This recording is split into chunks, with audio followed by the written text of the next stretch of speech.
आप सभी को मेरा प्रणाम। आज जो मैं वीडियो बनाने वाला हूँ वो मतलब सभी की ज़िंदगी से कहीं ना कहीं रिलेटेड है, और वो है पेट्रोल और डीज़ल के बढ़ते दामों पर। पहले तो मैं आपको बताना चाहूँगा कि पेट्रोल और डीज़ल के दाम बढ़ते हैं तो सिर्फ पेट्रोल और डीज़ल के दाम नहीं बढ़ते हैं, उसके साथ महंगाई भी बढ़ती जाती है, क्योंकि जो भी सब्जी फल ये सब कहीं ना कहीं से ट्रांसपोर्ट किया जाता है और हर प्रोडक्ट की कॉस्टिंग बढ़ जाती है सिर्फ पेट्रोल और डीज़ल की वजह से। और जो पब्लिक ट्रांसपोर्ट है उन सब की भी कॉस्टिंग बढ़ जाती है। ऑलमोस्ट हर चीज़ पे इफ़ेक्ट डालता है पेट्रोल और डीज़ल, हमारी मतलब रोज़ की ज़िंदगी का एक बहुत ही इम्पॉर्टेंट चीज़ है।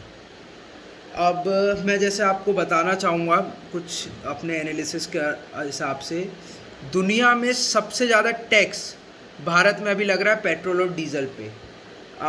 ये करीबन करीबन 32 रुपये 90 पैसे पर litre excise duty on petrol and 31 रुपये 80 पैसे पर लीटर ऑन डीज़ल।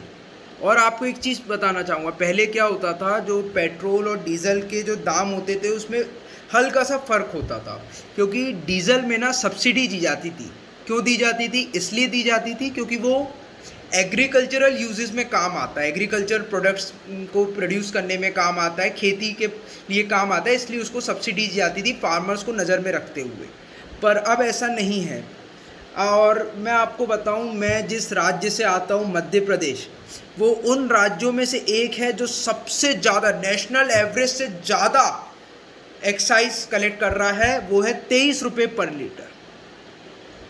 अब आप मज़े की बात देखिए, कोई किसी स्टेट ने अभी तक सरकार के सामने जीएस पेट्रोल डीजल को जीएसटी में इंक्लूड करने के लिए कोई प्रस्ताव नहीं रखा।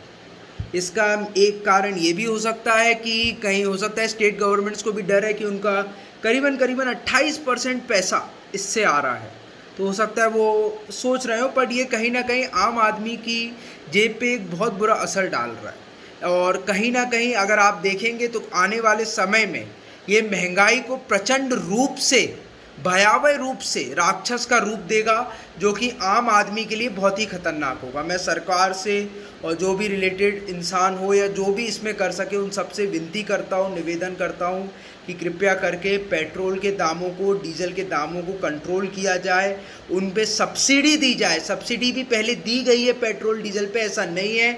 हमने ऐसा भी वक्त देखा है कि जब पेट्रोल डीजल हम लोग 120 रुपये कुछ पे ख़रीदते थे मार्केट से और 60 रुपये 70 रुपये में बेचते थे, सब्सिडी दी जाती थी, डीजल पे सब्सिडी दी जाती थी हमारे फार्मर्स के लिए। अगर इसी तरीके से पेट्रोल डीजल के दाम बढ़ते जाएंगे तो तेल के दाम, अनाज के दाम, हर चीज़ के दाम बढ़ेंगे। तो मैं सबसे निवेदन करता हूँ कि तेल और डीजल के दामों में बढ़ोतरी ना की जाए, बल्कि इन पे सब्सिडी देकर इन्हें कम किया जाए, क्योंकि इंटरनेशनल मार्केट पे इसके रेट अभी उतने ज़्यादा नहीं है जितने हम लोगों से लिए जा रहे हैं। जय हिंद, जय भारत।